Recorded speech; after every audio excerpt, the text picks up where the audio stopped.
Hi ma'am, good morning po. Ito po yung actual video test ng order nyo. Ano ba ito? MSI GeForce GTX 1066GB Armor Edition po siya.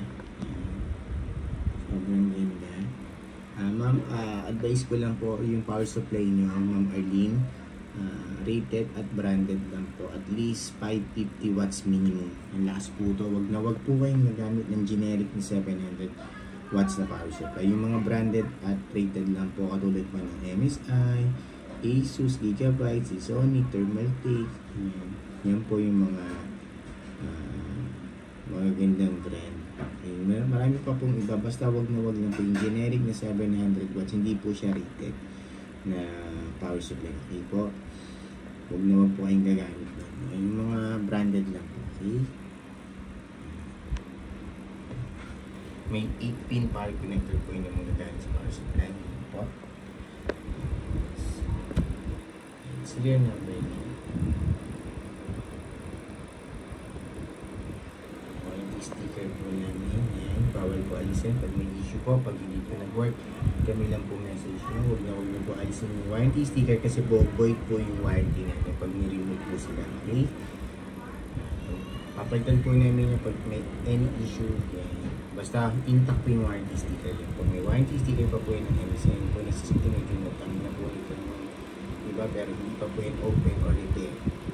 Intact pa rin po yung warranty sticker ng MSI po, MSS po. Okay po mga Arlene. Tapos po ito, pinitest po sa permat. Yan, wala po kahit anong issue, walang random restart or random shutdown.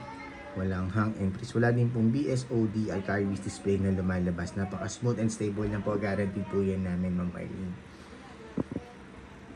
Time check po na running siya dito sa permaket. 10 minutes. Yan, 8 seconds na po. Open shield errors na. NVIDIA GeForce GTX 1066GB. Reading po ng MSI Afterburner software. Then yung graph. Yan, napaka-smooth and stable lang po. Straight na lang yan. Po. Time check running uli siya 10 minutes 30 seconds yan po. Running siya dito sa permanent. Napaka smooth and stable lang po. Walang problema, walang kahit na anong issue. Okay, close ko na po ito. Perma kinirent po natin yan. Then MSI Afterburner software yun po.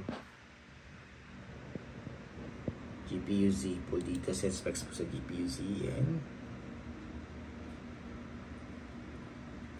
Sensor. Yan.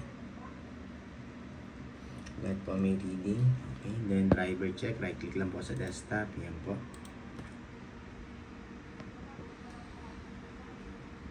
Yan. Importante po yan. Naka-install yung driver niya. System information po ng driver.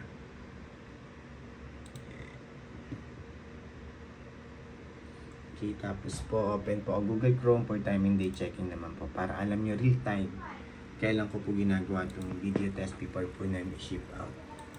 Real time po ito.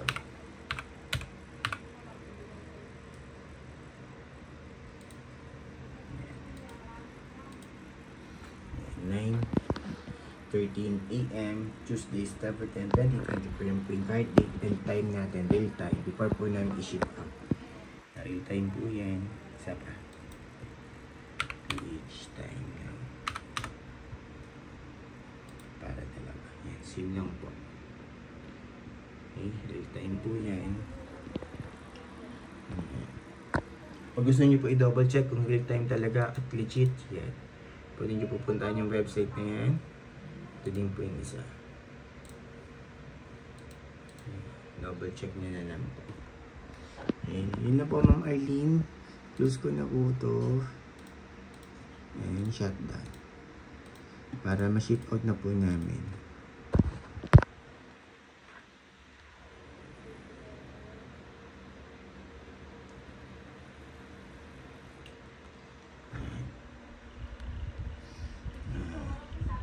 Reading ko lang po ma'am, yung power supply po dapat po rated at branded lang po. Huwag po hindi gamit ng generic na power supply. Okay, minimum 550 watts. Yung mga brands po ulit ng MSI, Gigabyte, Thermaltake, Corsair, Si Sony, FSP, basta marami po pong iba. Basta wag lang po yung generic, 700 watts. May 18 power connect required. Serial number niya. Warranty sticker po namin. Bawal buksan po yung video card. Pag may issue po, message nyo lang po kami. I-help namin kayo. Basta wag nyo pong babawalisin yung warranty sticker natin. Ayun pa. May dalawa yung warranty serial number ng MSI. Ayun pa isa. Ayun na po. Thank you. Bye.